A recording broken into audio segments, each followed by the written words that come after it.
did we learn about, where they're sourcing from, where the products are coming from? What does that side of their business look like? Yeah, man, do I have a lot to dig into. Really, from a factory perspective, there really wasn't anything that was super surprising here. So they're sourcing from China, Vietnam, Taiwan. Of course, you would expect these to be some very technical fabric, and so there are only a handful of manufacturers that will do that. But 90% of the volume is being brought in through Long Beach or through Seattle. But what was really interesting was their fulfillment strategy. And just to kind of lay out some of the high level things there. So they offer free shipping on orders above $75. Their cheapest product, I think, is like 68. So they said 75 so that you kind of force people to increase their basket. But 75 is still a higher threshold than I would see for other apparel brands. They do offer free returns, but they make the returns a little bit more friction filled than maybe you would see with some of their competitors.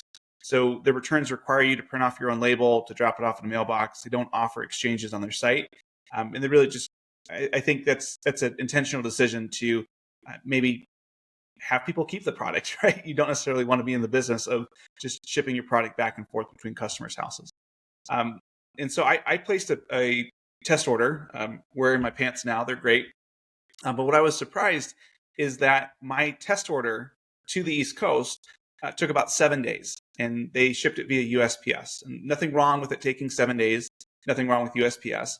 But I noticed they shipped it from Los Angeles, and that appears to be their only fulfillment center. Maybe they've got a different one for returns or things like that. But to have a company of this size that is as D2C heavy as they are, to be looking at something where it's a single location potentially, and it is a longer transit time was a bit surprising. They are utilizing UPS supply chain solutions. It's a 3PL. And so, this is one of those offerings that UPS or DHL or FedEx has where in many cases it's going to be a dedicated facility. But again, it was a little bit odd because I would have thought that, if they wanted to keep it inside the UPS family, they may have used Where to Go, which is the fulfillment company that's out there that UPS owns directly. And the fact that they're using UPS supply chain solutions and shipping via USPS as opposed to Mail Innovations, which is a UPS product, was odd to me. And so there was just some interesting things that popped out from a fulfillment point of view. Yeah, that is interesting. I mean, I don't think 7 days is acceptable, and especially that they have a pretty decent sized retail presence in America. You think they might take like a micro fulfillment strategy as well to be able to fulfill products from the closest retail location that they have. I've seen a lot of different brands do that. I think from their return strategy, I mean, returns in apparel can kill a business, right? So I think it makes sense to try to have some friction there, but if they are really utilizing UPS's stack, I mean, UPS just bought, was it Happy Returns or Loop Returns, one of the return platforms that you know easily connects with your Shopify, and you can easily just drop off the piece of clothing at UPS, and they'll package it and return it for you. So friction on returns, I think, is always going to be in question. I think part of that is to obviously try to, lower returns, but is that a good strategy? I don't know. I think probably the better strategy is to try to get, your sizing right off the bat. So you try to lower returns that way because a lot of people are returning items if, the size isn't right. But yeah, I mean, I think it's interesting that they don't utilize like a, multi fulfillment type of strategy here, especially, you're on the East Coast and they're shipping from LA. There's got to be ways they could save money there, having multiple fulfillment centers. How was the inventory packed? Like when the package arrived, I'm curious, what did that look like? Yeah, so the product itself is great. It looked like they were taking their retail packaging, so the tags that you would scan and things like that.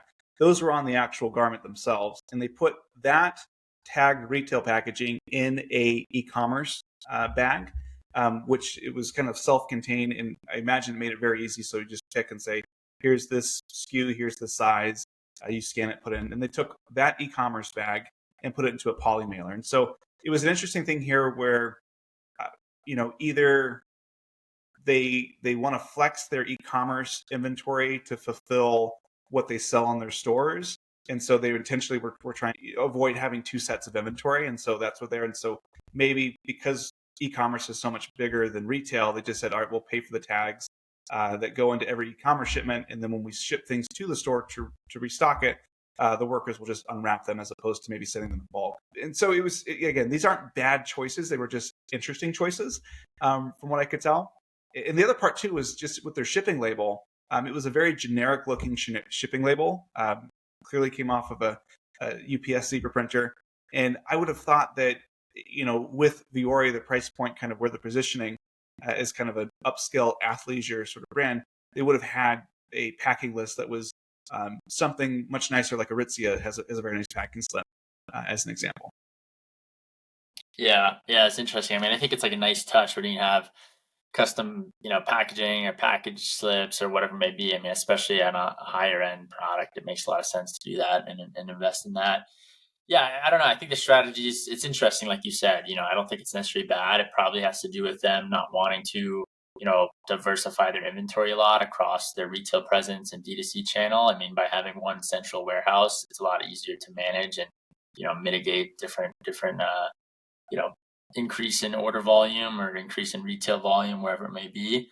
Um, but yeah, I mean, for me, I would have been curious to explore like what shipping from their stores might have been like and what that strategy might have looked like. But you know, who knows? I think it's an interesting strategy and you know especially at their volume, I think it's probably a lot easier to manage the way that they have it right now. That's for sure. Yeah, I mean, when you're growing 250% year over year, you're allowed to like, cut some corners and think about this. But this to me represented a really clear opportunity that, their e-commerce team, their supply chain team, could probably make some very simple changes that, at least in my opinion, would have a more elevated customer experience, but at the same time wouldn't cost that much. And the interesting is they are spending money on things. They're using Narvar for their returns and their shipment tracking, and Narvar is an expensive piece of software. It's kind of the enterprise grade that's out there, and so they're not afraid to use that. It's just there were some things, particularly around the exchanges. There's lots of really great tech that's coming out where if someone needs to have an exchange, you make that easier. You give them store credit, and you basically keep them coming back. So you're not necessarily refunding them, but you're allowing them to stay in the ecosystem, so to speak. Yeah, and Narvar has like a custom packaging solution as well, so it doesn't seem like they're using that. Like I know Narvar bought Lumi, which was like a custom Mm. packaging, you know, product that they bought and now integrated it into their own custom packaging experience. So I'm kind of surprised that Vuori doesn't have more custom packaging as well, because I think with their price point that could go a long way.